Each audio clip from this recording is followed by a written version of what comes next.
कल हम आपको समझा रहे थे उपसहसंयोजी बंध। ठीक है। अच्छा एक बात बताओ, जो कल मैंने 3 बंध के बारे में बताया था, अगर मोटे मोटे शब्दों में पूछे तो उस बंध के बारे में क्या कह सकते हैं?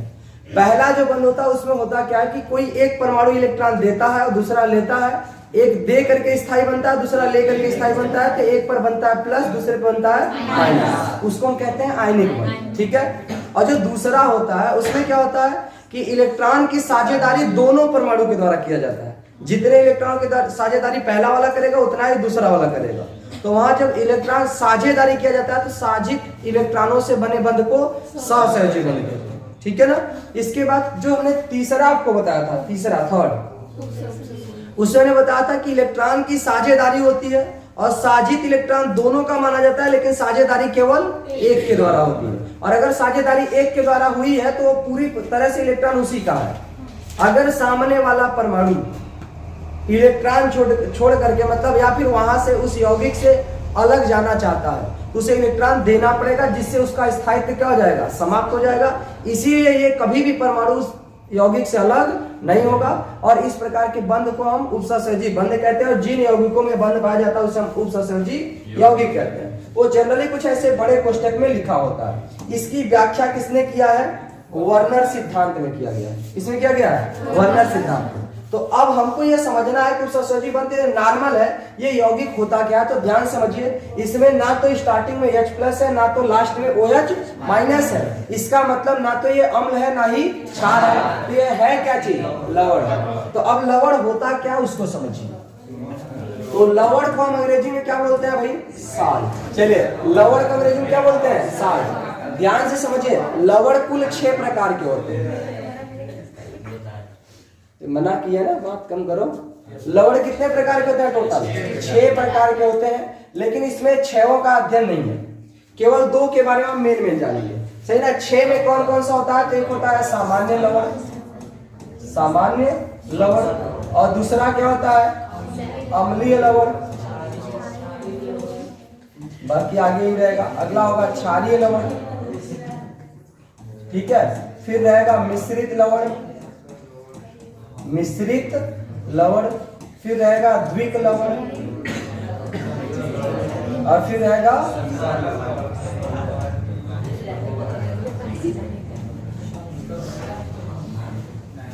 ठीक है भाई।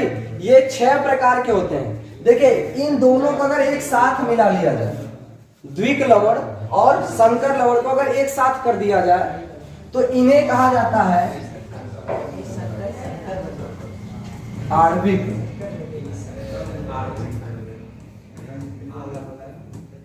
या इसका एक नाम और भी है, योगात्मक अथवा आणविक लवण। तो योगात्मक भी इसका नाम है। तो मेन नाम तो इसका योगात्मक ही है। योगात्मक क्यों है? ध्यान समझिए। पहले तो अगर इनके बारे में अगर हम बताएं तो सामान्य लवण उसे कहते हैं जिसमें ना तो H+ हो ना तो OH- हो। इसमें एक प्रकार का धनायन और एक ही प्रकार का ऋणायन होना चाहिए। एक ही प्रकार से क्या तात्पर्य है? जैसे NaCl है, अगर इसको आप आयनित करोगे ना तो ये बनेगा Na+Cl-। तो एक ही धनायन एक ही ऋणायन है। लेकिन अगर एक से ज्यादा धनायन या ऋणायन की मात्रा होती तो एक ही प्रकार की होनी चाहिए। जैसे AlCl3, AlCl3 को तोड़ेंगे तो क्या बनाएंगे? Al पर +3, चूंकि एक Cl पर क्या होता है? 1- तो 3 Cl है। अब यहां पर माइनस की संख्या 3 है, लेकिन सारे माइनस एक ही प्रकार के हैं।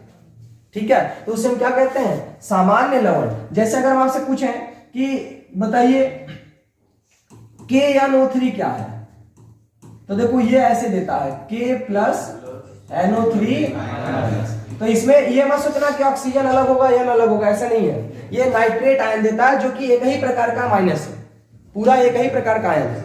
तो यहाँ एक ही प्रकार का धनायन और एक ही प्रकार का ऋणायन होता है, तो उसे हम क्या कहते हैं? सामान्य लवण कहते हैं। किसी कोई दिक्कत? अगर हम आपसे पूछे MgCl2 क्या है? सामान्य लवण। लेकिन अगर हमने कहीं ऐसा लिख दिया KHSO4, इसको कैसे तोड़ेंगे? ध्यान समझो। SO4 पर आएगा -2, तो -2 को बैलेंस करने के लिए 2+ होना चाहिए। तो 1+ होगा H पर और एक प्लस होगा K पर। इसका नाम है पोटेशियम बाईसल्फेट या पोटेशियम हाइड्रोजन सल्फेट, या एक और है जैसे NaHCO3। भाई एकदम डिस्कस नहीं, अगर ना समझ में आए तो डायरेक्ट बोलो, ठीक है, मच्छर जैसी भी आवाज नहीं आनी चाहिए। देखिए NaHCO3 में CO3 पर क्या होता है -2 कार्बोनेट पर। ये सब आपको कुछ चीजें याद कराई गई थी डायरेक्ट 10 में, कि आप डायरेक्ट याद कर लीजिए आप, सही ना। तो देखो इधर -2 है तो बैलेंस करने के लिए एक H पे प्लस, एक Na पर प्लस। देखिए अगर ये H प्लस स्टार्टिंग हो जाता तो अम्ल रहता, OH माइनस लास्ट में रहता तो क्षार रहता, लेकिन बीच में है तो ये अम्ल क्षार की गणना नहीं करता। तो मतलब ये है लवण, ये भी लवण है, ये भी लवण है, लेकिन इसमें H प्लस है, तो H प्लस के कारण होता है अम्ल, तो इस लवण का नाम है अम्लीय लवण। तो जिसमें धनायन या ऋणायन के अलावा कोई H प्लस भी उपस्थित हो उसे हम क्या कहते हैं, अम्लीय लवण। तो क्या पहचान जाएंगे अम्लीय लवण? क्षारी, क्षार का पहचान होता है OH, लेकिन क्षारी लवण बनाना है तो लवण में ना तो OH लास्ट में रहेगा ना ही H स्टार्टिंग में रहेगा। तो क्षारी बनाने के लिए जैसे आप लोगों ने पढ़ा होगा MgOHCl, जैसे अगर ये H स्टार्टिंग में आता है, बीच में आता है तो इसका नाम होता है बाई या हाइड्रोजन। तो वैसे अगर ये बीच में आता है ना तो इसका नाम होता है हाइड्रोक्सी। जैसे जो बेसिक नामकरण में मतलब नामकरण में लिखते हैं ना OH को हाइड्रोक्सी, तो वैसे इसका नाम होगा मैग्नीशियम हाइड्रोक्सी क्लोराइड। अब आपको लगेगा कि इसका आवेश गड़बड़ हो गया, कहां से गड़बड़ हुआ? एक Cl पर एक माइनस, OH पर एक माइनस, तो 2 माइनस हो गया, Mg पर, सही है ना। तो यहां एक पहले बात बताओ, क्या एक ही प्रकार का धनायन या ऋणायन है? दो अलग अलग प्रकार के हो गए, लेकिन उस अलग अलग प्रकार के धनायन या ऋणायन में अगर H प्लस है धनायन में तो अम्लीय लवण, अगर OH माइनस है तो क्षारीय लवण। तो ये भी है लवण ही, लेकिन इसको हम क्या बोलेंगे? क्षारीय लवण। मिश्रित का मतलब क्या होता है, ध्यान समझिए। ऐसा कोई लवण हो जिसमें एक से अधिक प्रकार का धनायन अथवा ऋणायन उपस्थित हो, लेकिन वो धनायन अथवा ऋणायन H प्लस या OH माइनस नहीं होना चाहिए, ठीक है। जैसे देखिए CaOCl2, इसका नाम क्या है? कैल्शियम ऑक्सीक्लोराइड है, इसको हाइपो बोलते हैं, कैल्शियम हाइपोक्लोराइड। इसका सामान्य नाम है ब्लीचिंग पाउडर, ठीक है। इसको जब तोड़ते हैं ना तो कुछ ऐसे दिखता है, Ca फिर OCl फिर Cl, सही ना। तो यहां Cl पर माइनस आता है, OCl में O पर माइनस आता है, सही ना, और इस पर आता है प्लस। तो यहां पर देखो एक माइनस एक माइनस, दो प्रकार के माइनस मिले हैं और दोनों अलग अलग प्रकार के हैं। अगर इसी में एक OH हो जाता तो क्षारीय लवण हो जाता, लेकिन अगर एक से अधिक प्रकार के धनायन अथवा एक से अधिक प्रकार के ऋणायन उपस्थित हो तो उसे हम क्या कहते हैं? मिश्रित लवण। सही। एक और बनाते हैं, जैसे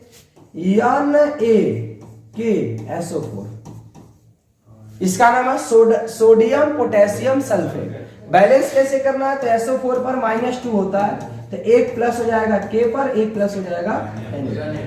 देखो अब आपके दिमाग में आएगा सर ऐसे तो ये भी था, 2 प्लस था, लेकिन इसमें कौन सा प्लस था? H प्लस, इसलिए ये हो गया अम्लीय।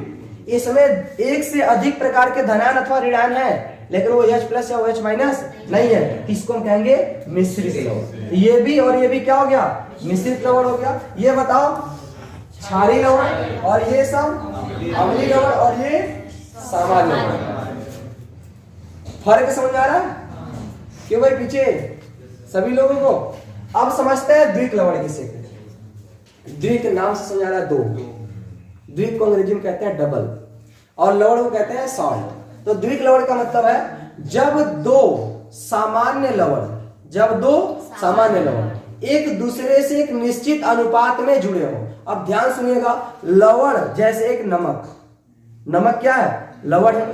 कोई एक और लवण लेते हैं, जैसे नमक के अलावा अगर हम कहते हैं MgCl2, मैग्नीशियम क्लोराइड, ठोस होता है ये भी, तो मैग्नीशियम रिबन ऑलरेडी ठोस होती है। थोड़ा सा टर्न और डाउन कीजिए तो पूरा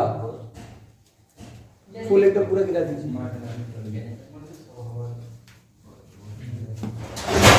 अच्छा, किसी को गर्मी लग रही है क्या अभी? नहीं लग रहा है। तो आप बीच में सोकर इधर बैठ जाओ। अरे नहीं, जैसे और लोगों के बीच में बैठोगे तो गर्मी का एहसास होगा, और आप एक किनारे बैठ जाओगे तो तापमान आपके शरीर का थोड़ा सा, मतलब शरीर का तो वही रहेगा, बाहरी तापमान थोड़ा कम रहेगा, सही है ना। अगर आपको ज्यादा दिक्कत हो रही है तो इधर बैठ जाओ, सही है, या फिर जिधर खाली है। शांत रहिए, अब ध्यान दीजिए। द्विक लवण का मतलब नाम से समझ आ रहा है, दो लवण। और हमने उदाहरण में कहा देखो, दो लवण को एक दूसरे से मिलाना है, तो मिश्रण तो बनाना नहीं है, दो लवण मिलाना है। तो ध्यान समझिए कि इनका में यौगिक बनाना है। लवण एक यौगिक है, उसका सूत्र होना चाहिए। और दो लवण को अगर हम मिलाएंगे तो मिश्रण बन जाएगा, सूत्र नहीं बनेगा, या तो एक दूसरे से क्रिया कर जाएंगे। तो हम ये चाहते हैं कि दोनों लवण आपस में मिले और एक नया यौगिक का निर्माण हो। तो भाई लवण जैसे एक नमक है, एक MgCl2 ले लिया। मैग्नीशियम रिबन एकदम तार की तरह होता है मैग्नीशियम का तार, तो उसका क्लोराइड ऑलरेडी क्लोरीन गैस है। तो इसका अलग गैस को अगर ठोस में मिलाओगे तो क्या द्रव बन जाएगा, वो ऑलरेडी ठोस ही रहेगा। जैसे ऑक्सीजन गैस को लोहे पर जाकर के जंग बन जाएगा, जंग मतलब मूर्छा अगर लग जाएगा तो क्या वो द्रव हो जाएगा, वो भी ठोस ही रहेगा। अब आप नमक को मैग्नीशियम क्लोराइड में मिलाओगे तो लगता है मिल जाएगा, क्रिया भी नहीं करेगा जल्दी। तो होगा क्या उसको समझिए। अच्छा, किसी को लगता है कि नहीं क्रिया कर जाएगा, तो आप क्रिया करके बता देना क्या बनेगा। भाई इसका प्लस इसके महीने से जुड़ेगा, MgCl से जुड़ेगा, फिर MgCl2 ही रहेगा। और इसका NaCl से जुड़ेगा, फिर NaCl रहेगा। किसी के दिमाग में ये तो नहीं है ना कि MgCl हो जाएगा इधर NaCl2 हो जाएगा। अरे भाई वो जुड़ता अपने आवेश के आधार पर, इसीलिए रिएक्शन नहीं होगी। और हमको चाहिए इससे दो ठो लवण आपस में मिला दे, तो भाई मिलाना भी संभव नहीं है। तो इसको मिलाने के लिए 100% एक काम करें, नमक को पहले पानी में मिला दीजिए, फिर MgCl2 को भी पानी मिला दीजिए, दोनों पानी में घुल जाते हैं। इसीलिए जब भी द्विक लवण देखोगे उसमें दो लवण रहेगा, साथ में जल भी रहेगा, सही है। इसीलिए द्विक लवण के कुछ उदाहरण है, जैसे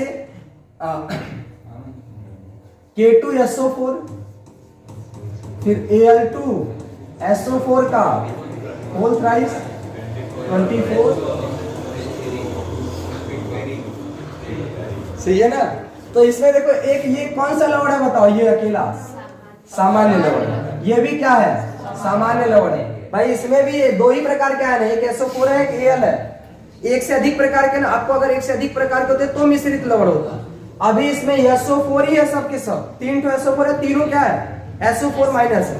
Al2 दो ठो एल्यूमिनियम प्लस वाला, लेकिन दोनों Al ही है, यानी एक ही प्रकार के दो धनायन ऋणायन है, तो ये सामान्य लवण हुआ, ठीक है। तो ये एक सामान्य लवण, दो सामान्य लवण कितने अनुपात में मिलाया गया, 1:।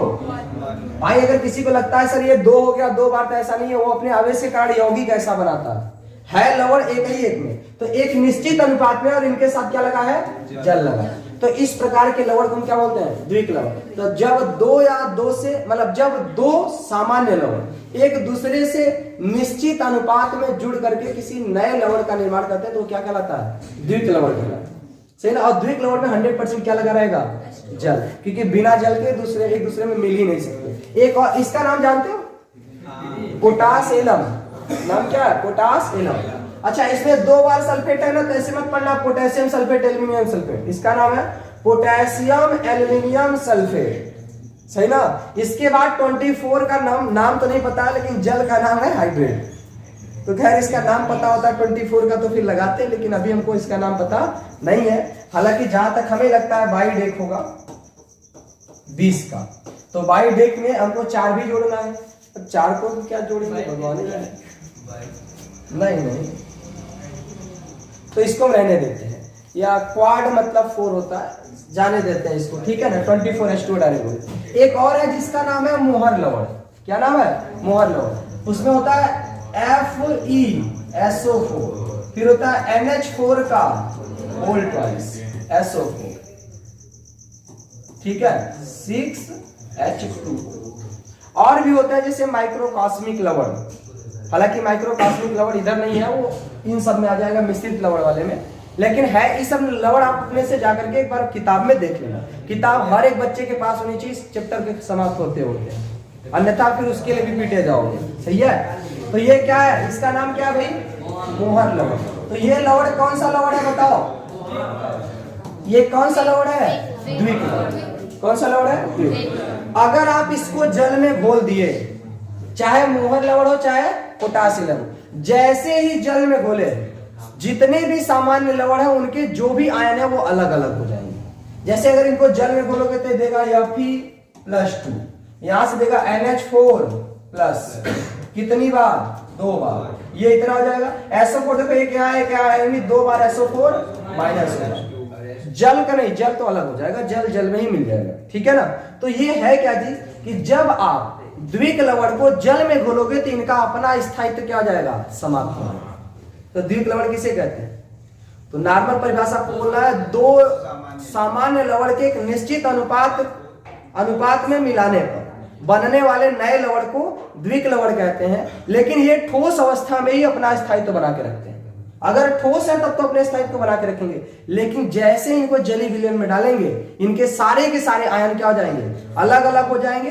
जब सारे के सारे आयन अलग अलग हो जाएंगे तो जल में इनका अपना जो खुद का अस्तित्व था कि हम मुहर लवण है, इनका अस्तित्व था कि हम पोटासियम है, दोनों अस्तित्व क्या हो जाएगा, समाप्त। जब समाप्त हो जाएगा तो ये सारे आयन अलग अलग है, तो आप इन आयनों का परीक्षण भी कर सकते हैं। मतलब जो भी टेस्ट होता है, जैसे टेस्ट का मतलब क्या है, आपका टेस्ट कैसे लिया जाता है कि आपको पढ़ाया गया आपका कितना तैयार है, वैसे इनका टेस्ट कैसे होता है कि आयरन है तो इनके लिए कोई पर्टिकुलर एक टेस्ट बना होता है कि अगर हम ऐसा करेंगे और ऐसा कलर दे दिया तो आयरन होगा, दूसरा कलर होगा तो कोबाल्ट होगा, अगला कलर होगा तो कॉपर होगा, ऐसा कोई टेस्ट होता है। तो इन सब का अगर हम टेस्ट करेंगे तो सारे टेस्ट में सब समझो सफल हो जाएंगे। मतलब इन सब का अलग अलग आयनों का परीक्षण किया जा सकता है, कोई दिक्कत।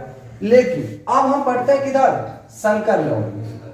अब ध्यान समझिए, ये दोनों चाहे संकर लवण हो चाहे द्विक लवण, दोनों को कंबाइंड कर दे तो योगात्मक लवण या योगात्मक क्यों कहते हैं, योगात्मक होता है जुड़ना। तो देखो यहाँ दो लोग जुड़े हैं कि नहीं, इसीलिए योगात्मक लवण नाम है। इसमें भी देखो दो लोग जुड़े हुए, लेकिन ध्यान समझिए, इनको मिटा दे, ये सब नीचे वाले सब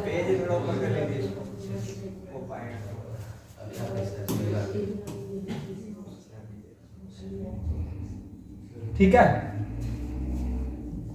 चलिए ध्यान समझिए, योगात्मक लवण किसे कहते हैं, सॉरी द्विक लवण। योगात्मक का तो मतलब समझा दिया कि दो लवण अगर एक दूसरे से जुड़ेंगे तो योगात्मक। इसमें क्या होता है, संकर लवण में इसको योगात्मक क्यों कहते हैं, तो एक उदाहरण देते हैं। जैसे इसका नाम है कॉपर सल्फेट, क्या रहा भाई, कॉपर सल्फेट। इसमें मैंने कुछ मिला दिया, जैसे HCl मिला दे, HCl। तो ये होता क्या है, कितनी संख्या मिलेगा ये हमें अभी कोई कंफर्म नहीं है, लेकिन जब ये मिलेगा तो जानते हैं क्या बनाएगा, HCl नहीं, क्योंकि हमें लवण मिलाना है ना, हम लोग तो मिलाना नहीं है। तो ये भी एक सामान्य लवण है, ये भी एक सामान्य लवण है। जब ये आपस में मिलेंगे ना तो ये यौगिक कुछ ऐसा बनता है, CuSO4 का होल ट्वाइस, फिर Cl2 और यहां लग जाएगा K2। सही है ना। अब ये कैसे बना, इसकी चर्चा हम लोग करेंगे वर्नर सिद्धांत में, लेकिन उससे पहले हम ये समझते हैं कि यहाँ एक सामान्य लवण था, ये भी एक सामान्य लवण था, दोनों को एक निश्चित अनुपात मिलाया गया तो कुछ ऐसा यौगिक देखने को मिलता है। तो इस प्रकार के यौगिक को क्या बोलते हैं, संकर लवण कहते हैं। अब संकर लवण की विशेषता क्या है, इनको अगर आप जल में घोल दिए, किसी विलयन में घोल दिए, तो इसमें जो बाहर दिख रहा है ये ऐसे अलग हो जाएगा और ये पूरा क्या हो जाएगा, CuSO4 का होल ट्वाइस, Cl2, इधर 2 प्लस है तो इधर 2 माइनस। अब ध्यान समझिए, इसका मेन पहचान केवल इस बड़े कोष्टक से होता है, ये रहे चाहे चला जाए इससे कोई फर्क नहीं पड़ता। तो ये ठोस अवस्था में ऐसा रहेगा, द्रव अवस्था में ऐसा रहेगा, इसने द्रव में भी अपने स्थायित्व को बना के रखा है, सही ना। आप इसमें जितने भी आयन, अलग अलग आयनों का परीक्षण कर सकते हैं। इसमें आप कॉपर आयन, जैसे कि इसको अगर आप तोड़ेंगे तो कॉपर पे क्या बनना चाहिए, इनके अकॉर्डिंग +2 बनना चाहिए, तो Cu+2 का आप यहाँ परीक्षण नहीं कर सकते क्योंकि वो अलग नहीं होगा। इससे ये सिद्ध होता है कि जल में भी अपना स्थायित्व बना के रखता है। लेकिन कारण क्यों नहीं कर सकते, इसका जवाब वर्नर ने दिया था। इसीलिए वर्नर, एल्फ्रेड वर्नर को उपसहसहजी यौगिक का जनक कहा जाता है। ठीक है, किसी को दिक्कत, आगे बढ़े भाई। तो देखो अब आपको लगेगा कि ये तो अलग था, मेन यौगिक ये है, उनके साथ ये आयन को बैलेंस करने के लिए लगा। जैसे इन सब का आयन बैलेंस होता है एक दूसरे से, ऐसे इन सब का भी आयन बैलेंस होता है। अगर यहाँ -2 है तो इस पे +2 लेकर के बैलेंस किया रहेगा, कोई दिक्कत, आगे बढ़े भाई। अच्छा, अगर आपसे पूछे कि ये जो यौगिक है उत्सर्जक यौगिक है, इसी को हम संकर यौगिक कहते हैं। ये यौगिक धनात्मक है, ऋणात्मक है या उदासीन है, तो आपको बड़े कोष्टक पर बस देखना है कि उसके ऊपर क्या आवेश आ रहा है। तो बड़े कोष्टक के ऊपर क्या आया है, माइनस, इसका मतलब ये ऋणात्मक उत्सर्जक यौगिक है। अगर बड़े कोष्टक के ऊपर प्लस आता तो अगर बड़े कोष्टक के ऊपर ना तो प्लस आए ना तो माइनस आए, उसे हम क्या कहते हैं? तो इसी में हम पढ़ेंगे आवेश के आधार पे उपसहसहजी यौगिक के प्रकार 3 प्रकार के होते हैं, धनात्मक संकुल, ऋणात्मक संकुल और उदासीन संकुल। सही है, कोई दिक्कत? आगे बढ़े भाई। तो अब तक मैंने जितनी चीजें बताया उसको आप थियरी में देखते चलिए। हमने स्टार्टिंग आपको सामान्य परिचय में स्टार्टिंग हमने उपसहसहजी यौगिक किसे कहते हैं तो कह रहा था संकर धातुओं से होता है। संकर धातु मतलब कोई ना कोई डी ब्लॉक का तत्व होगा। इसके बाद इन तत्वों के मध्य कौन सा बंध होता है? क्या मैंने उपसहसहजी बंध बता दिया है? ठीक है, आगे बढ़े भाई। नेक्स्ट देखिए जो हमारे समझाने का तरीका होता है वो अलग होता है और जो लिखने का तरीका होता है वो थोड़ा सा अलग होता है, मतलब वही रहता है। ठीक है, अब हमने पढ़ा लवण किसे कहते हैं। तो लवण के बारे में हमने 2 तरह का परिभाषा दे सकते हैं। पहली चीज, लवण किसे कहते हैं? ना तो H+ होना चाहिए ना तो OH-। इनके अलावा कोई धनायन या ऋणायन होना चाहिए, जो कि यहाँ दूसरा परिभाषा दी। ऐसी यौगिक जिसमें जलीय विलयन में H+ व OH- के अलावा, मतलब हो सकता है ये रहेगा और हो सकता है ये ना रहे, इनके अलावा कोई अन्य धनायन और ऋणायन उपस्थित हो तो उसे क्या कहते हैं? लवण कहते हैं। ये परिभाषा जो मैंने समझाया था वो है। और दूसरा ये आप लोगों को सबको पता होगा उदासीनीकरण अभिक्रिया में अम्ल और क्षार को आपस में मिलाएंगे तो लवण और जल बनेगा। तो अम्ल और क्षार को आपस में मिलाने से बनने वाले यौगिक को लवण कहते हैं तथा इसमें जल क्या हो जाता है? विस्थापित, जो कि यहाँ पे लिखा गया। जैसे बताओ ये क्या है? लवण है ना, लेकिन बताओ सामान्य लवण है कि कौन सा? सामान्य लवण क्यों है? इसको तोड़ेंगे तो K+ बनेगा NO3। तो भाई एक ही प्रकार का धनायन और एक ही प्रकार का ऋणायन है इसीलिए। ठीक है, ये क्या है? अम्ल। अम्ल क्यों है? क्योंकि स्टार्टिंग में ये क्या है? लास्ट में। तो कक्षा 10 की चीजें हैं, सही ना। अब हमने नीचे क्या लिखा है? लवण कितने प्रकार के होते हैं? देखो ये यहाँ पे दिखाया गया कि अगर इनको आयनित किया जाए तो ऐसे एक प्लस बनेगा, एक माइनस, फिर प्लस, फिर माइनस। ठीक है, तो वही है कि जो जल में घोलेंगे तो इसमें धनायन और ऋणायन प्राप्त होगा। तो ये जो सिंबल होता है ये बताता है कि इनका जलीय विलयन में वो क्या देंगे। ठीक है, ये कितने प्रकार के भाई? 6। क्या हम 6 प्रकार का अध्ययन यहाँ करेंगे? नहीं, इसीलिए मैंने स्टार्टिंग में आपको 6 के नाम बता दिए, पहचानना भी बता दिया है। खैर वो आपके सिलेबस में यहाँ नहीं, वो 10th का पार्ट है। आगे बढ़े, ध्यान से समझिए इसको। क्या लिखा है? योगात्मक अथवा आणविक योग, सही ना। योगात्मक को एडिशन, आणविक को अणु को मॉलिक्यूल बोलते हैं, तो यहाँ मॉलिक्यूलर कंपाउंड्स। बाहर कौन सी गाड़ी है? डम्फर। आपको लगता है जेसीबी है, वास्तव में डम्फर ही है। जेसीबी नहीं, डम्फर जानते हो कि नहीं? क्यों भाई? मानसी, हिमांशी डम्फर जानते हो? नहीं, उसके नाम से ही समझ में आ रहा है। खैर कोई बात नहीं, समझिए। यहाँ देखो क्या लिखा है, पीछे सबको दिखाई दे रहा है ना? लिखा है जब 2 या 2 से अधिक सरल लवण, सरल लवण मतलब साधारण लवण को एक निश्चित अनुपात में, निश्चित अनुपात मतलब मनमानी नहीं कि इसको 2 भाग, उसको 3 भाग, कभी इसको 4 भाग ले लो, उसको ऐसा नहीं है। उनका फिक्स रेशियो, मतलब जो जिस रेशियो में एक बार बना दिया गया हर बार उसी रेशियो में ही बनेंगे। ठीक है ना। एक निश्चित अनुपात में घोलने से प्राप्त विलयन में क्रिस्टलीकरण कराया जाता है। तो प्राप्त यौगिक, क्रिस्टलीकरण का मतलब होता है कि जल में मिलाया जाता है। जैसे 2 लोगों को आपस में मिलाया गया, फिर उनको किसे मिला दिया गया? जल में, सही ना। तो प्राप्त यौगिक को हम क्या कहते हैं? योगात्मक यौगिक कहते हैं। जैसे देखो यहाँ आयरन सल्फेट अलग था, अमोनियम सल्फेट अलग था, जल अलग था, मिला दिए तो क्या बन गया?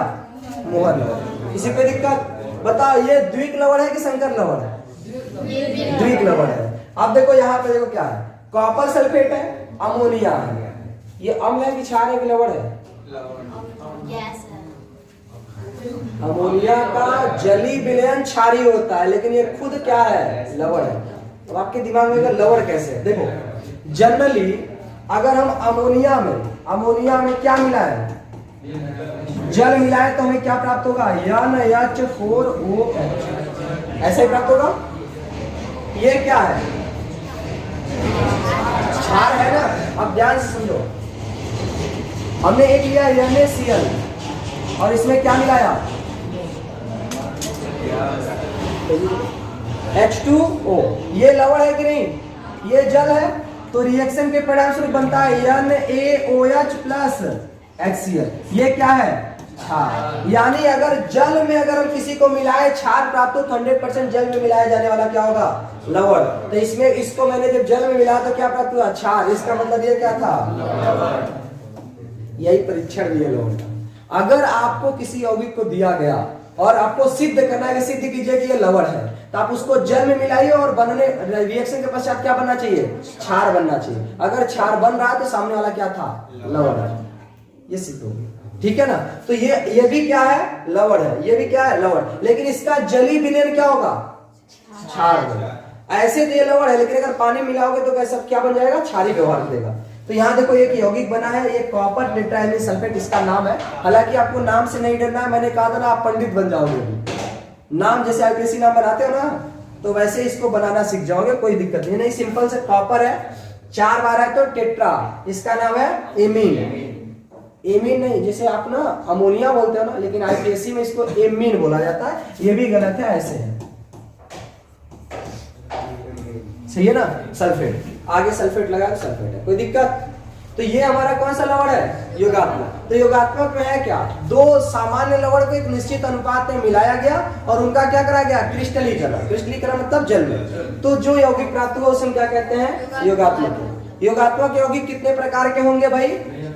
योगात्मक यौगिक कितने प्रकार के होंगे? 2 में। क्यों? क्योंकि मैंने बताया था ना कि लवण 6 प्रकार के, लेकिन योगात्मक जो यौगिक होता है उसमें 2 लवण आते हैं। कौन कौन सा? द्विक लवण और उपसहसर्जी यौगिक। क्या इसी को क्या बोलते हैं? संकुल लवण या संकर लवण। संकुल यौगिक बोला जाता है, लेकिन अगर लवण बोलना है तो क्या बोलेंगे? संकर लवण। कोई दिक्कत? अंग्रेजी में इसको बोलते हैं कोऑर्डिनेशन कंपाउंड या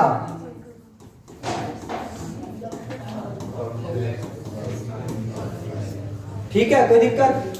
आप समझते हैं द्विक लवण क्या है? ये भी सिंपल ही था। क्या था भाई? दो ये आणविक यौगिक, आणविक यौगिक ए नहीं बल्कि वे आणविक यौगिक, सही ना? जिसका ठोस क्रिस्टलीय अवस्था में स्थायी होता है। ऐसा आणविक यौगिक जो क्रिस्टलीय अवस्था यानी ठोस अवस्था में क्या हो? स्थायी हो, किंतु विलयन में अपना अस्तित्व, उसे क्या कहते हैं? बताया है ना कि द्विक लवण किसे कहते हैं? कि आप ठोस है तो अपने स्थायित्व को बना के रखेंगे। जैसे ही विलयन में डालेंगे जितने लवण के आयन थे सब क्या हो जाएंगे? अलग अलग हो जाएंगे। इसका मतलब जो स्टार्टिंग में लवण था उसने अपना अस्तित्व को क्या कर दिया? समाप्त। ठीक है, तो जब अस्तित्व को समाप्त कर दिया तो उसके अलग अलग आयनों का परीक्षण कर पाएंगे कि नहीं? आयन ही तो बन रहा है, इसलिए अलग अलग आयनों का परीक्षण कर सकते हैं। देखो कह रहा है यह विलयन अपने आयनों में विभक्त हो जाता है, इसलिए इनके विलयन में सभी घटक आयनों का परीक्षण किया जा सकता है।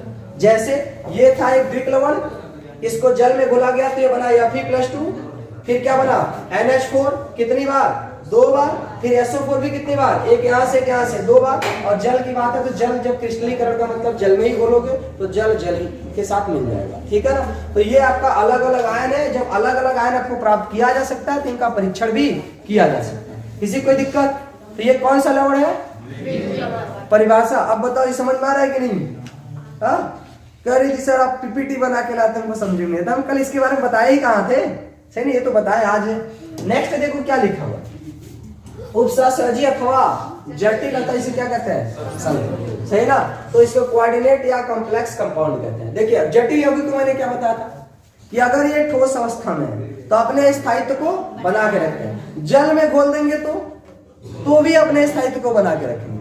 तो इसका मतलब जब स्थायित्व को बना के रखेंगे तो क्या इसके सभी आयनों का परीक्षण किया जा सकता है? नहीं। तो यही यहाँ पे लिखा हुआ है कि वे जटिल यौगिक जो ठोस अवस्था के साथ साथ विलयन में भी अपना अस्तित्व बनाए रखते हैं। इन यौगिकों का एक भाग जल में आयनित नहीं होता, जो कोष्टक के अंदर होता है वो जल में आयनित नहीं होता, तथा यह अपने अवयव से अलग रासायनिक व्यवहार दर्शाता है, व्यवहार प्रदर्शित करता है। यह भाग अवयव मतलब जिनसे वो अलग अलग मिलकर बना है। जैसे ये देखो Fe से मिलकर बना है, Cl से मिलकर बना है, तो जो Fe का व्यवहार होगा, जो Cn का व्यवहार होगा, उन दोनों से इसका व्यवहार अलग रहेगा। ठीक है, तो यही कह रहा रासायनिक व्यवहार प्रदर्शित करता है। यह भाग जिसके रासायनिक गुण विशिष्ट होते हैं तथा अपने अवयव आयनों से भिन्न होते हैं, जटिल अथवा संकुल आयन है।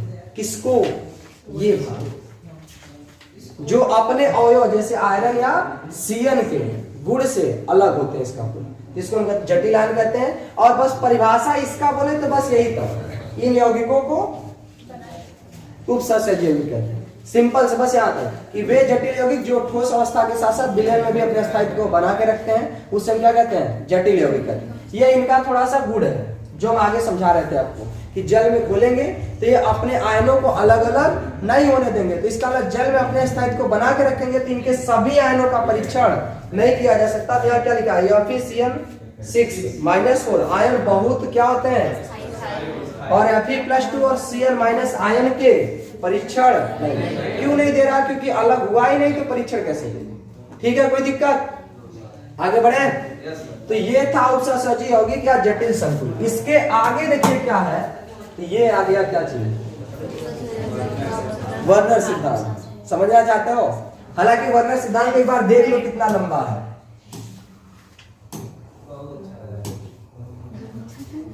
तो इसको हम पहले समझा करके फिर स्टार्ट करते हैं, ठीक है। यहां है वर्नर सिद्धांत।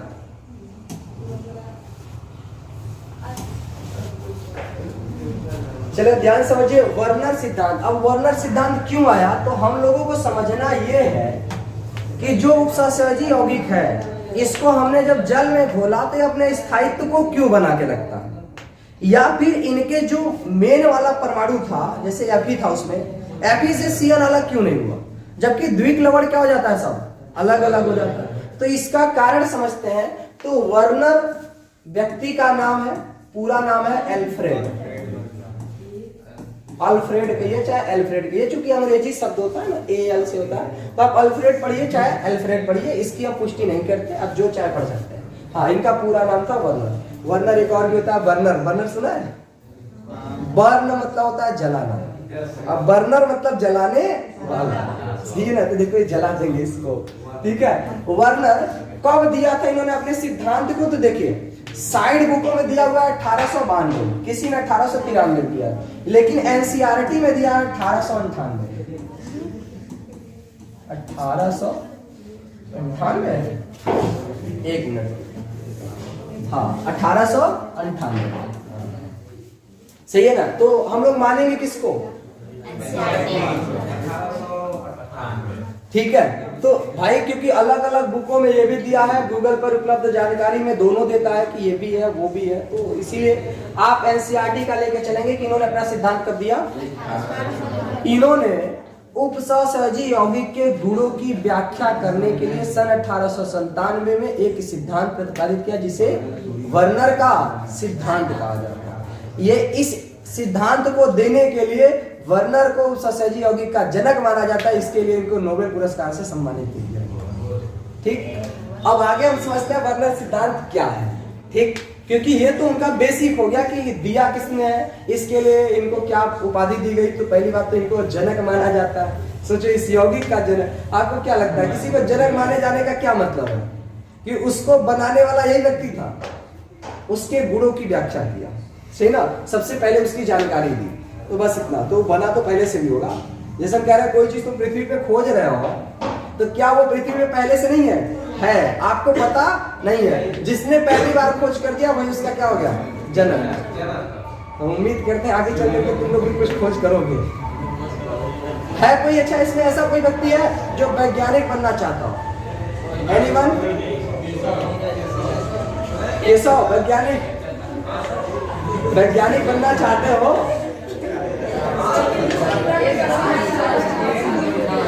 ध्यान सुनो, शांत रहो। वैज्ञानिक बनने के लिए ना आपको किसी डिग्री की आवश्यकता नहीं है, आपके पास एजुकेशन और रिसर्च होनी चाहिए।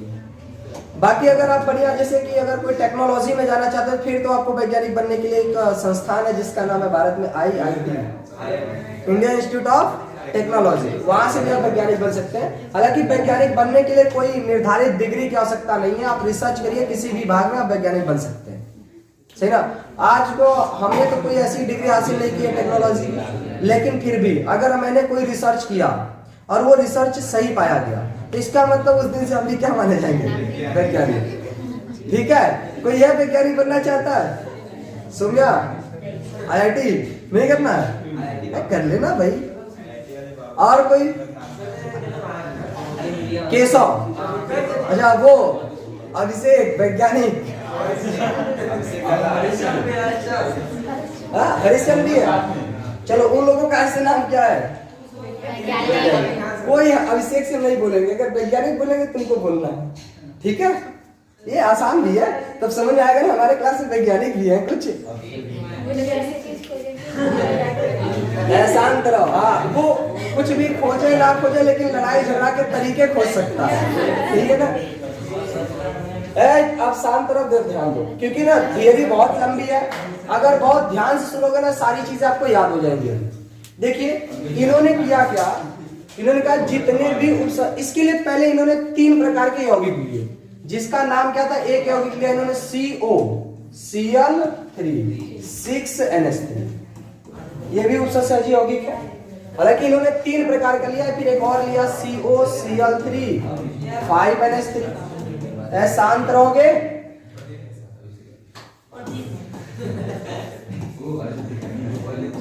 और NH3 और इसको इसके बाद इन्होंने लिया CO Cl3 6NH3।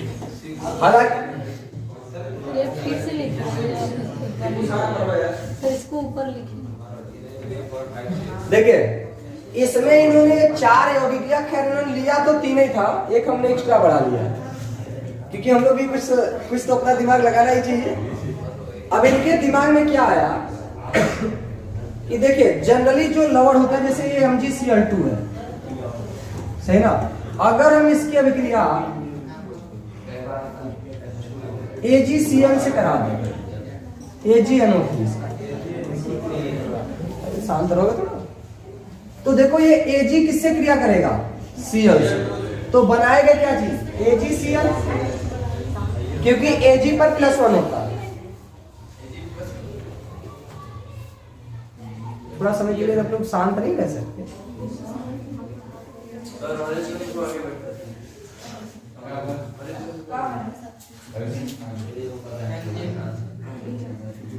ध्यान समझो, यहाँ Ag पर 1+ होता है, Cl पर 1- होता है, इसलिए AgCl बना।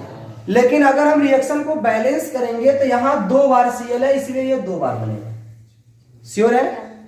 क्योंकि अगर हम यहाँ पे NH3 लगा दें, जैसे Mg है, NH3 है, तो इस NH3 से तो ये क्रिया कर ही नहीं सकता, क्योंकि NH3 पे कोई +- नहीं होता। तो NH3 की संख्या चाहे जितनी हो, हम लोगों के अकॉर्डिंग NH3 का रिएक्शन नहीं बनेगी, वो जैसे वैसे ही रहेगा। तो ऐसे इन्होंने ना इतना यौगिक लिया और इस यौगिक की क्रिया कराया किसके साथ? AgNO3 के साथ। तो क्या बनेगा, हम इसकी पुष्टि करते हैं 2 भागों में। एक तो हम लोग ये देखते हैं कि हम लोगों के अकॉर्डिंग, यानी जो हम लोग प्रेक्षण कर रहे हैं, मतलब हम लोग जो आकलन कर रहे हैं, आकलन मतलब होता है अनुमान, हम लोग जो आकलन कर रहे हैं वो क्या बनना चाहिए, और जो रियल में बना है, रियल में उसको बोलते हैं प्रेक्षण। प्रेक्षण मतलब जब प्रयोगशाला में देखा गया तो, सही ना? तो हम लोगों को ये लगा कि देखो NH3 से तो ये क्रिया करेगा नहीं Ag, तो ये Ag किससे क्रिया करेगा?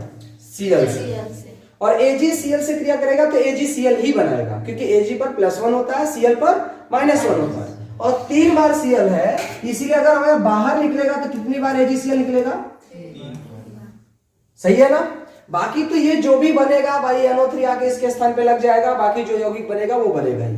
लेकिन हम केवल AgCl की बात करते हैं। कारण क्या है कि AgCl एक चमकीला पदार्थ होता है, अगर आप टेस्ट ट्यूब में मिलाए तो टेस्ट ट्यूब पे किनारे किनारे पे क्या होने लगेगा? जमा हो जाएगा। जैसे अभी ना एक मीठा आता है जिसके ऊपर एल्युमिनियम फॉयल लगी होती है, सही है ना? तो वो एल्युमिनियम फॉयल जैसे चमक रहा होता है, वैसे AgCl भी क्या होता है? चमकता है। Ag किसका है? चांदी का, सही ना? तो ये बहुत तेजी से चमकता है टेस्ट ट्यूब के किनारों किनारों का, तो इसको देखा जा सकता है। 3 बार का मतलब है कि मात्रा ज्यादा है, 1 बार का मतलब मात्रा कम है, 2 बार का मतलब थोड़ा ज्यादा है, 3 बार मतलब और ज्यादा है, इस तरह से। तो अभी अगर इसमें AgNO3 से क्रिया कराया जाए तो हम लोगों के अकॉर्डिंग बताओ कितनी बार AgCl निकलना चाहिए? फिर से वही सेम रिएक्शन, 3 बार Cl है तो क्या निकलना चाहिए? 3AgCl। कारण क्या है कि NH3 से ये क्रिया कर नहीं सकता, इसलिए NH3 से कोई मतलब नहीं हो, चाहे 4 बार रहे, चाहे 5 बार रहे, चाहे 10 बार रहे, उससे कोई लेना देना नहीं है। ये हम लोगों के अपने दिमाग के अकॉर्डिंग, या फिर ऐसे समझिए वर्नर के अकॉर्डिंग, कि इन्होंने अपना दिमाग लगाया और इनको लगा इतना होना चाहिए, तो ये तो हम लोगों को भी लग रहा है। तो ऐसे ही नेक्स्ट बार में अगर हम AgNO3 से रिएक्शन कराएं तो क्या होना चाहिए, इसमें भी 3 ही Cl है तो क्या निकलेगा 3AgCl। फिर से इसमें अगर हम AgNO3 से क्रिया कराएं तो इसमें भी क्या निकलना चाहिए 3AgCl। ऐसा ये प्रैक्टिकल है, प्रेक्षण इन्होंने ऐसा किया। तो थियरी 2 लाइन की है, 2 लाइन के मतलब 2-3 मिनट में हम उसको पूरा समझा देंगे, थियरी में कोई दम नहीं है, सही ना। लेकिन ये इनको लगा कि इतना निकलेगा, लेकिन जब वास्तविक में जो रियल में प्रेक्षण देखा गया, इसमें 3 भाग AgCl निकला, मतलब मात्रा ज्यादा थी। इसमें 2 भाग निकला यानी मात्रा थोड़ा कम था। इसमें 1 भाग निकला, मात्रा थोड़ा और कम हुआ। इसमें कुछ AgCl प्राप्त ही नहीं हुआ। सही है, कुछ ऐसा प्रेक्षण देखने को मिला। इनका दिमाग घूम गया, ये कैसे संभव है भाई, क्योंकि आय जनरली अगर ये धनायन है तो ऋणायन के साथ ही जुड़ेगा, और ऋणायन इधर 3-3 की मात्रा है तो 3 बार निकलना चाहिए। 3 बार का मतलब तीनों में AgCl की मात्रा क्या होनी चाहिए, सेम होनी चाहिए। लेकिन पहले में इन्होंने पाया कि AgCl की मात्रा 3 भाग प्राप्त हुई, मतलब ज्यादा मात्रा में। दूसरे में पाया कि 2 भाग प्राप्त हुआ, पहले में पाया 1 भाग, मतलब तीसरे में पाया 1 भाग प्राप्त हुआ, और चौथे में ऐसा देखा कि इसमें कुछ प्राप्त ही नहीं हुआ। AgCl मतलब जो चांदी की तरह चमकना चाहिए वो टेस्ट ट्यूब में चमक ही नहीं रहा। तो इनके दिमाग में ऐसा कैसे संभव हो सकता है। तो इन्होंने अपना दिमाग लगाया और उन्होंने कहा कि भाई तब इसका मतलब ये है कि इसमें सारा खेला इस CO का लग रहा है। फिर से दिमाग लगाया कि CO का कैसे, CO तो सब में है। तो इन्होंने कहा कि ये भी हो सकता है कि NH3 का हो, लेकिन NH3 भी जुड़ा हुआ है किससे, CO से। तो मेन तो सेंटर यौगिक कौन बन रहा है, CO बन रहा है। जिन्होंने कहा CO का सारा खेला है, इसीलिए सबके सब ये लोग CO से ही जुड़े हैं, इसलिए ये केंद्र पर बनेगा। और इस परमाणु का नाम दिया केंद्रीय परमाणु। क्या नाम दिया, केंद्रीय परमाणु। और चूंकि ये सबके सब धातु है, कार्बन मोनोऑक्साइड नहीं है, कोबाल्ट है, ये धातु है, इसलिए नाम दिया केंद्रीय धातु परमाणु। अंग्रेजी में बोलते हैं CA, चार्टर्ड अकाउंटेंट नहीं, सेंट्रल एटम, सही ना, केंद्रीय परमाणु।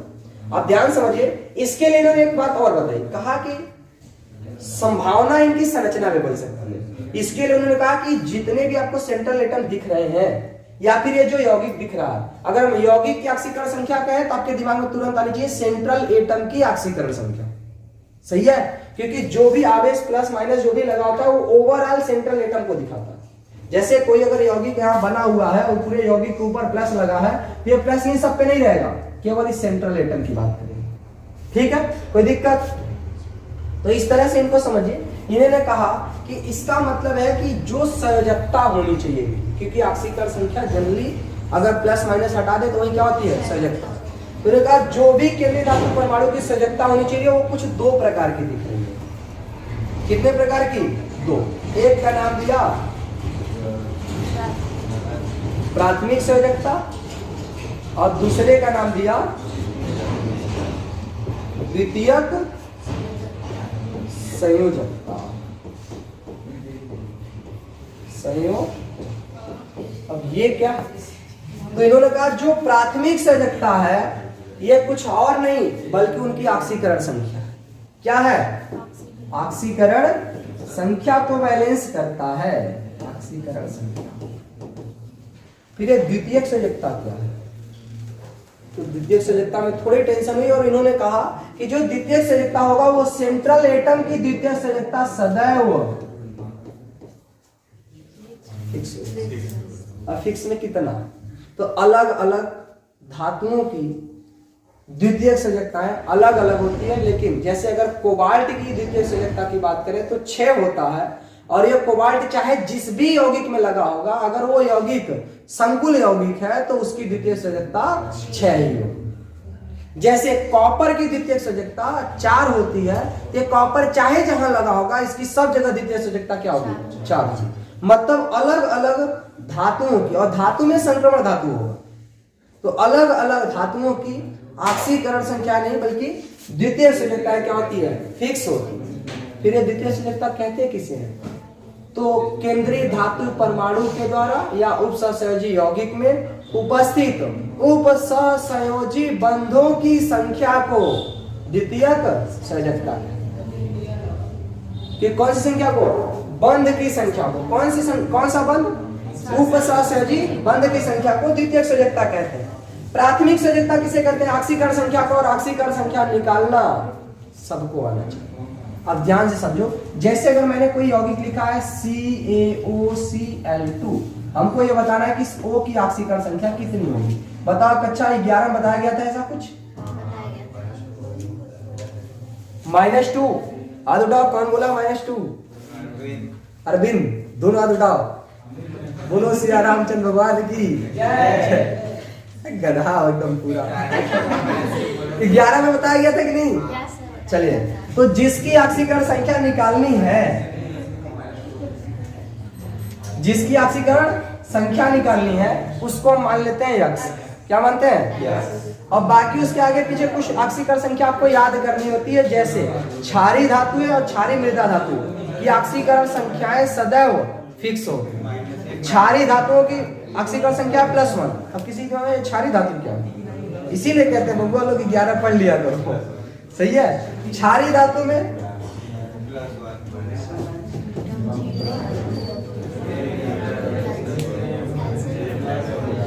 ये है सब क्षारीय धातु, hydrogen, lithium, sodium, potassium, rubidium, caesium, francium.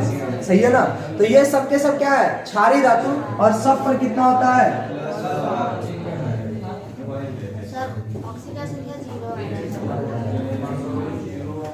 देख लेते हैं, अभी हमको कोई अता पता नहीं है। ये सब ना एकदम बात करके एकदम दिमाग मेरा खा जाता है यार। दिमाग लगा करके हम बोल रहे हैं तो थोड़ा सुन लो। बीच में डिस्कस करने से आपको क्या लगता है इसका जवाब मिल जाएगा? तो भाई हम भी तो बताएंगे ही ना, और हम बताएंगे तो समझ में भी आ जाएगा। आपस में डिस्कस करोगे, एक लोग को आएगा, बाकी सारे चौपट हो जाएंगे। ठीक है, तो देखिए इसको आपको मानना क्या है? यक्स मानना। ठीक। कैल्शियम का कितना होता है तो ये याद रखना है आपको। बेटा मागे कार स्कूटर, और इन सब पे क्या होता है? इन सब का आजीवन फिक्स रहता है, कभी भी बदलता नहीं है। तो बताओ यहाँ पे क्या रखेंगे? प्लस। क्लोरीन का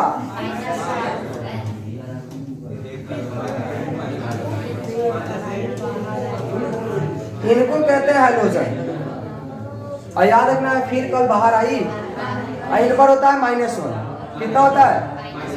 तो यहाँ रखेंगे -1। 2 बार है तो 2 से ओवरऑल यौगिक के ऊपर क्या कोई +- है? जब नहीं है तो बराबर में क्या लगाएंगे?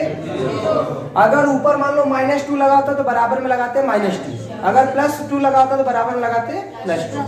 तो यहाँ कुछ नहीं है इसलिए 0। तो देखो ये हो जाएगा +2, यहाँ हो जाएगा +x -2 0। इससे कट गया, x बराबर क्या आया? यानी इस ब्लीचिंग पाउडर में ऑक्सीजन की ऑक्सीकरण स्टेट ऑक्सीडेशन नंबर कितना है? अब कुछ लोग को लगेगा सर ये संभव नहीं है, मैंने क्या बनाया था बताओ यौगिक, जब आयनिक किया था जिसको ऐसे बनाया था कि नहीं? अब एक बात बताओ, OCl पे माइनस क्यों हुआ था? क्योंकि इस यौगिक में ऑक्सीजन की ऑक्सीकरण संख्या 0 थी। तो ये जो माइनस है रियल में किसका है? Cl का। तो OCl को मिला के माइनस होना है, ऐसे ही Cl पर माइनस होना है और Ca पर +2 है। समझा कि नहीं? तो ऐसे ही ऑक्सीकरण संख्या निकाली जाती है और ऐसे ही किसी यौगिक की द्वितीयक संयोजकता, प्राथमिक संयोजकता निकाली जाती है। जैसे अगर आपको बताना है कि इस यौगिक में CO की, ध्यान सुनो, CO की द्वितीयक संयोजकता सॉरी प्राथमिक संयोजकता कितनी है तो कैसे निकालेंगे? निकाला जाए? तो आप बोलेंगे कि कोई भी हो, हमको निकालना किसका है? तो इसको क्या मानेंगे? प्लस Cl का -1, 3 बार है तो 3 से गुणा, प्लस 6 गुणे NH3। अमोनिया पर कोई ऑक्सीकरण दिख रहा है संख्या? नहीं दिख रहा है, इसलिए 0 बराबर 0। ये हो गया 0, ये -3, तो x बराबर क्या हो जाएगा? ये हो गई प्राथमिक संयोजकता। एक बात बताओ जरा ध्यान समझिए, ये इस पर कितना आया? +3। अगर इस पूरे यौगिक में देखा जाए तो +3 किसको बैलेंस कर रहा है? माइनस किसको बैलेंस कर रहा है? तो इसमें केवल -Cl वाला, और एक Cl पे 1 माइनस, तो 3 Cl पे 3 माइनस, और इसी 3 माइनस को बैलेंस करने के लिए सेंट्रल एटम की प्राथमिक संयोजकता होती है। तो इसकी प्राथमिक संयोजकता कितनी है? +3। तो आप क्या बोलेंगे प्राथमिक संयोजकता किसे कहते हैं? तो रियल में किसी यौगिक की प्राथमिक संयोजकता जो होती है वो आयनिक होती है। आयनिक का मतलब या तो प्लस में होगा या तो माइनस। लेकिन एक बात बताओ, यहाँ पे सेंट्रल एटम में है कौन? धातु। क्या धातु कभी माइनस हो सकता है? इसलिए सदैव प्लस आएगा। आयनिक क्यों बोला? क्योंकि आयन है इसलिए आयनिक बोला। तो प्राथमिक संयोजकता आयनिक होती है, जो बैलेंस किससे होती है? ऑक्सीकरण संख्या से। और ये बैलेंस किसको करती है? ऋण आयन को बैलेंस करती है। किसको बैलेंस करती है?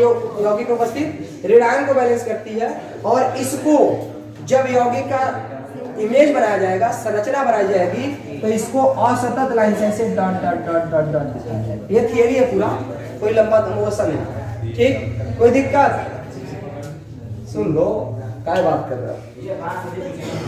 द्वितीयक संयोजकता को हम कहते हैं ये फिक्स होती है, बस अभी इतना याद रखना है। कैसे निकालेंगे अभी आपको समझ में नहीं आएगा।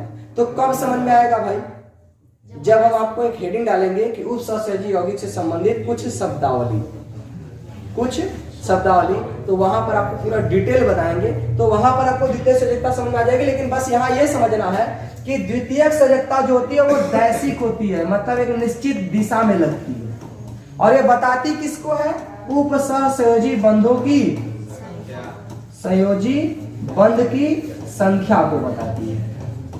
सही ना? किसको बताती है? उपसहसहजी बंध की संख्या को। और इसको इनके संरचना में कंटीन्यूअस लाइन से दर्शाते हैं, सतत लाइन से। और ये डॉट डॉट मतलब असतत लाइन से दर्शाते हैं। ठीक है, ये इनकी संयोजकता, ये प्राथमिक संयोजकता और द्वितीय संयोजकता। ध्यान समझो, प्राथमिक संयोजकता दैशिक होती है, ये विषम दैशिक होती है, या ऐसे समझो कि अदैशिक होती है। इसका क्या मतलब है हम एक संरचना बना के बताएंगे। अदैशिक होती है और इसकी संरचना क्या होती है? दैशिक होती है। इसके लिए इन्होंने कुछ अब यौगिक के बारे में चलते हैं कि इसमें 3 भाग क्यों दिया, इसमें 2 भाग क्यों दिया, 1 भाग क्यों दिया। तो ध्यान से समझिए।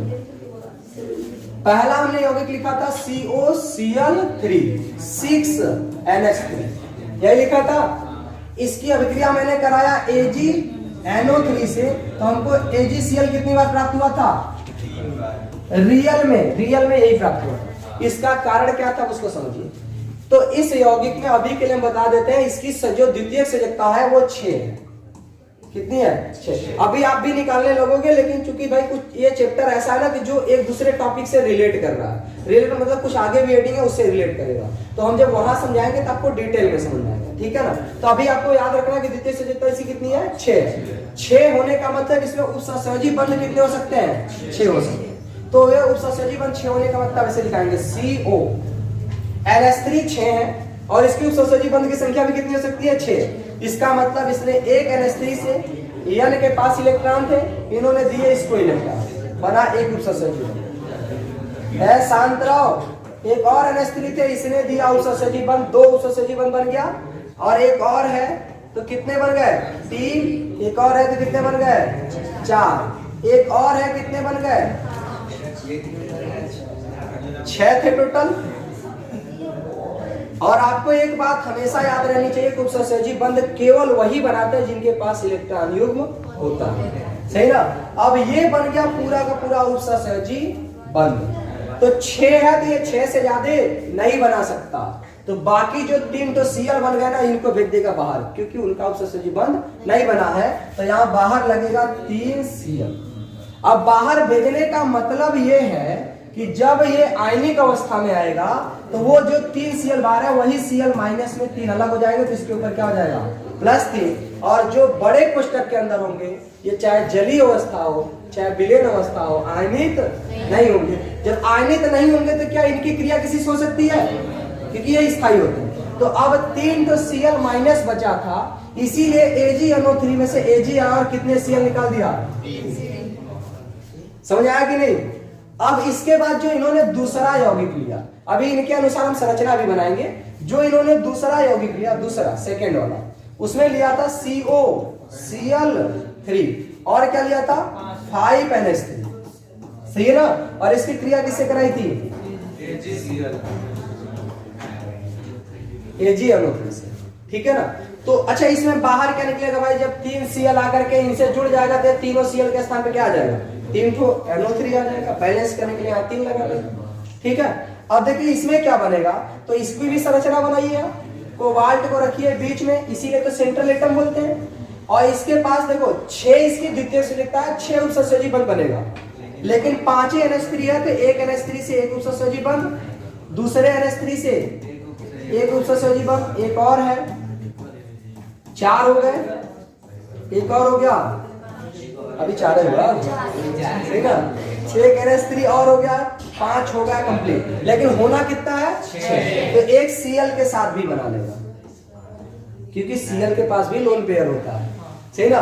तो जब ये उपसंयोजी बंध बना लिया 6, तो इसके ऊपर इतना आएगा, तो बचा कितना Cl, 2 Cl। तो 2 Cl में एक Cl पर एक माइनस, तो 2 Cl पर इधर आ जाएगा प्लस।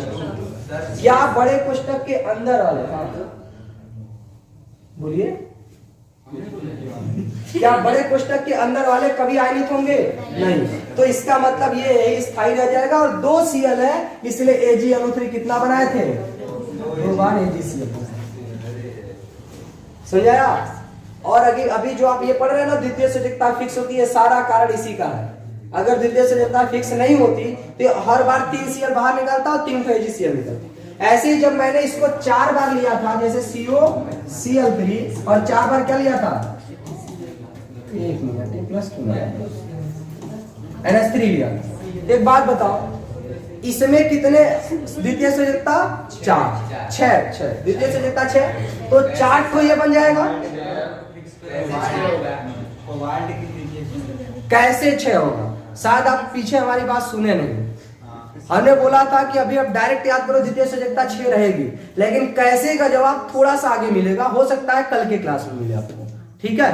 तो इसीलिए कहते हैं अपना ध्यान थोड़ा फोकस करो। अगर आप हमारे हर एक बात को सुनोगे ना, देखना इसकी सारी थ्योरी आपको याद करा देंगे अभी, ठीक है। तो जब हमने यहाँ लिया तो बताओ 4 NH3 CO के साथ लग जाएगा, 6 है तो 2 Cl लग जाएगा, तो कितने Cl एक्स्ट्रा बचा, 1। जब 1 बचा Cl तो वही 1 AgCl निकला। और अगर 3 बार रहता तो 3 3 6 के 6 बड़े कोष्टक के अंदर होता, तो बाहर कोई आयन प्राप्त नहीं होता, इसीलिए AgCl की कोई भी संरचना मिलती,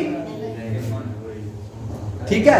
तो ये इनका था प्रैक्टिकल प्रयोग। अब इन्होंने थियरी में क्या दिया, थियरी में इन्होंने कहा कि जितने भी उपसंयोजी यौगिक के सेंट्रल एटम होते हैं, या उपसंयोजी यौगिक ही बोल लो, वो 2 प्रकार की संयोजकता प्रदर्शित करते हैं, प्राथमिक और द्वितीय। प्राथमिक केवल और केवल ऑक्सीकरण संख्या को बताती है, और ये हमेशा धनायन होते हैं, तो ये आयनिक होते हैं, आयनिक में धनायन होते हैं, इसलिए बैलेंस किसको करते हैं, ऋण आयन वाले परमाणु को करते हैं, ठीक है। और ये विषम दैशिक होते हैं, इनको किधर भी दिखा सकते हैं, चाहे जिधर, चाहे Cl को बाएं साइड दिखा लो, दाएं साइड दिखा दो, ऊपर दिखा दो, नीचे, कोई दिक्कत नहीं। लेकिन जो द्वितीयक संयोजकता होती है वो सारे यौगिक में उपस्थित प्रत्येक सेंट्रल एटम की फिक्स होती है, और ये सदैव ये किसकी संख्या को बताती है, उपसंयोजी बंधों की संख्या को बताती है, और ये कभी भी जल में घुलने पर आयनित नहीं होगा, और ये दैशिक होगी, इसलिए इनकी जब संरचना बनाएगी तो कंटिन्यूअस लाइन होगी, ठीक है। तो इसके बाद ये बैलेंस किसको करेगा, तो हमने बता दिया समन्वय संख्या। अभी समन्वय संख्या नहीं समझ आ रहा है, इसलिए डायरेक्ट बोल रहा हूं उपसंयोजी बंधों की संख्या, इसीलिए मैंने ये आपको यौगिक समझाया। और इसके अगर आप आगे देखें, अगर इनकी यौगिकों की संरचना बनाए तो इनके वर्नर सिद्धांत के अकॉर्डिंग संरचना कैसे बनेगी, तो बस आप 2 बातें याद रखिएगा, प्राथमिक संयोजकता को हम डॉटेड लाइन से दिखाएंगे, द्वितीय संयोजकता को कंटिन्यूअस लाइन से दिखाएंगे। इसीलिए संरचना के लिए हमने आगे ऑलरेडी लास्ट में देखो ऑलरेडी बना रखा है, केवल मैंने यौगिक लिखा है, संरचना बनाया नहीं, अभी आपके सामने यही बनाएंगे, ठीक है। तो अब इनका थियरी एक बार देख लीजिए आप, देखिए क्या कह रहा है, ये दिखाई दे रहा है सबको, थोड़ा शब्दों को यहाँ छोटा किया गया क्योंकि हट नहीं रहा था। लिखा है एल्फ्रेड वर्नर ने, देखो नॉर्मल बुक में 1892 है, एनसीईआरटी में कितना है 1898, संकर यौगिकों के गुणों की व्याख्या करने के लिए अपने सिद्धांत का प्रतिपादन किया, जिसे क्या कहते हैं, वर्नर का सिद्धांत। इनके सिद्धांत के अनुसार पॉइंट में लिखा गया है, थोड़ा अपनी भाषा में तो पॉइंट में लिख दिया कि संकर यौगिक में उपस्थित केंद्रीय धातु समझाती है ना, केंद्रीय धातु परमाणु क्या है या आयन, 2 प्रकार की संयोजकता का प्रदर्शन करते हैं, प्राथमिक संयोजकता और द्वितीयक। ये है प्राथमिक संयोजकता। क्या होती है इसको छोड़ दीजिए, आप बस इनके बारे में समझिए। यह संयोजकता बंध या आयनन योग्य होती है। आयनन मतलब आयनित होगी, प्लस या माइनस रहेगा, लेकिन मैंने फिक्स कर दिया माइनस नहीं हो सकता, क्योंकि ये केंद्रीय परमाणु वो धातु है और धातु की संयोजकता सदैव प्लस है। दूसरा हमने कहा यह केंद्रीय धातु आयन की ऑक्सीकरण अवस्था के संगत होता है। तीसरा, इससे हमेशा ऋणात्मक आयन ही जुड़ता है भाई, चूंकि वो प्लस है तो जुड़ेगा किससे, माइनस। ठीक है, अगला क्या कर रहा है, प्राथमिक संयोजकताओं को डॉट युक्त डॉटेड लाइन या ऐसे द्वारा प्रदर्शित किया जाता है, यानी असतत रेखा से। ठीक है, केंद्रीय धातु आयन से प्राथमिक संयोजकताओं द्वारा जुड़े आयन विलयन में आयनित हो जाते हैं। अरे भाई अगर +3 है तो इसका मतलब 3 आयन बाहर निकल के जाएंगे, ठीक है, आयनित हो जाते हैं। हालांकि इसके बारे में हम ये वाले पॉइंट के बारे में हम आगे समझते हैं। ये प्राथमिक हो गया। द्वितीयक संयोजकता क्या है, इस प्रकार की संयोजकता आयनन योग्य इसीलिए तो 6 है, 5 है, कोई प्लस माइनस नहीं है। ठीक है, अगला करा केंद्रीय धातु परमाणु आयनन के उपसंयोजी संख्या के अनुरूप होती है। जितना उपसंयोजी बंधों की संख्या होगी वही क्या होगा, द्वितीय संयोजकता। अगला करा केंद्रीय धातु परमाणु या आयन की द्वितीय संयोजकता की संख्या फिक्स होती है। और अगला कह रहा है कि संयोजकताएं ऋणात्मक अथवा उदासीन अणुओं द्वारा संतुष्ट हो जाती है किसी भी परमाणु, क्योंकि ऋणात्मक या उदासीन का मतलब है जैसे मैंने एक NH3 जोड़ा था फिर कहीं Cl भी जोड़ दिया तो Cl ऋणात्मक था, NH3 उदासीन था, तो इन सबसे मिल करके जुड़ा हुआ है, तो ये किसी के द्वारा भी बैलेंस हो सकता है। इसे किससे दिखाएंगे, कंटिन्यूअस लाइन से दिखाएंगे। केंद्रीय धातु आयन द्वितीय संयोजकता द्वारा जुड़े समूह विलयन में आयनित नहीं होते, क्योंकि द्वितीय संयोजकता यानी उपसंयोजी बंध के द्वारा अगर कोई जुड़ गया तो विलयन में आयनित नहीं होगा। इसीलिए अलग अलग हमें प्रकार प्राप्त होते हैं, जैसे किसी में 3 AgCl, किसी में 2, किसी में 1। अब थर्ड पॉइंट क्या कह रहा है, ये कोई बहुत बड़ी चीज नहीं है, सिंपल सी बात है। केंद्रीय धातु परमाणु या आयन में सभी प्राथमिक तथा द्वितीय संयोजकता को संतुष्ट करने की प्रवृत्ति होती है। जैसे संतुष्ट करने का मतलब जैसे प्राथमिक संयोजकता को ऋण आयन संतुष्ट कर देते हैं यानी ऑक्सीकरण संख्या, और द्वितीय से देखो यहाँ पे ना धातु परमाणु आयन या एक से अधिक ऋणात्मक आयन से प्राथमिक और द्वितीय दोनों प्रकार की संयोजकता द्वारा जुड़ सकते हैं, चाहे ऋण आयन चाहे धन आयन। ठीक है, और थर्ड पॉइंट कह रहा है कि द्वितीय संयोजकताएं दैशिक होती हैं, यानी इनमें एक निश्चित दिशा होती है, जबकि प्राथमिक संयोजकताएं अदैशिक।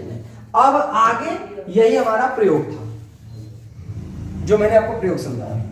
परीक्षण मतलब क्या पाया गया, तो इसके लिए इन्होंने अमोनियम थाइक्लोराइड को लिया और AgCl को मिलाया गया, तो AgCl को मिलाया गया तो अगर इसको 1 भाग लिया गया तो कितनी भाग मिला, 3। अगर देखो 5 किया गया तो 2, 1, 0। क्यों, तो इसका कारण पूछे